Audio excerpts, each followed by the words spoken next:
Concrete mix ചെയ്യുന്ന സമയത്ത് നമ്മൾ സിമെൻറ്റ് കുറച്ച് കൂടുതലായിക്കോട്ടെ അല്ലെങ്കിൽ വെള്ളം കുറച്ച് കൂടുതലായിക്കോട്ടെ എന്നൊക്കെ ക്ലയൻറ്റ് പറയുന്നത് കേൾക്കാറുണ്ട്. വെള്ളം കൂട്ടാൻ പറയുന്നത് നമ്മുടെ കോൺക്രീറ്റ് മിക്സ്ചർ ഹാൻഡിൽ ചെയ്യാൻ വേണ്ടിയിട്ട് എളുപ്പത്തിന് വേണ്ടിയിട്ട് പലപ്പോഴും പറയാറുണ്ട്. പക്ഷേ സത്യത്തിൽ അത് നമുക്ക് ഗുണത്തിലേറെ നമുക്ക് ദോഷമാണ് ഉണ്ടാക്കുക.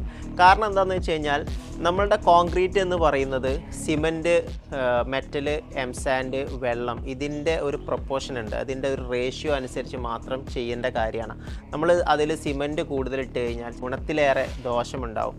വെളുക്കാൻ തേച്ചത് പാണ്ടായി എന്ന് പറയുന്നത് പോലെ ആയിരിക്കും കാര്യങ്ങൾ നടക്കുക. അപ്പോൾ ഇതിനൊക്കെ ഒരു റേഷ്യോ ഉണ്ട്. അത് വാട്ടർ സിമെൻറ്റ് റേഷ്യോ എന്ന് പറയും. ഹൈ സ്ട്രെങ്ത് ഉള്ള കോൺക്രീറ്റ് ആണെന്നുണ്ടെങ്കിൽ നമ്മൾ സാധാരണ ചെയ്യാറ് ഒരു 40% വരെ സിമെൻറ്റിൻ്റെ വോളിയത്തിൻ്റെ 40% വരെ വെള്ളം ചേർക്കാറുണ്ട്.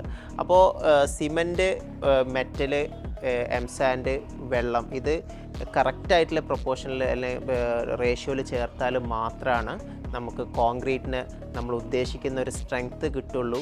അതല്ലാതെ നമ്മൾ സിമെൻറ്റ് അല്ലെങ്കിൽ മെറ്റൽ, എംസാൻഡ് നമ്മൾക്ക് തോന്നിയ പോലെ അല്ലെങ്കിൽ സ്ട്രെങ്ത്ത് കൂടിക്കോട്ടെ എന്ന് വിചാരിച്ചിട്ട് കൂട്ടിയിട്ട് കഴിഞ്ഞാൽ അത് ദോഷമായിട്ട് ഭവിക്കും.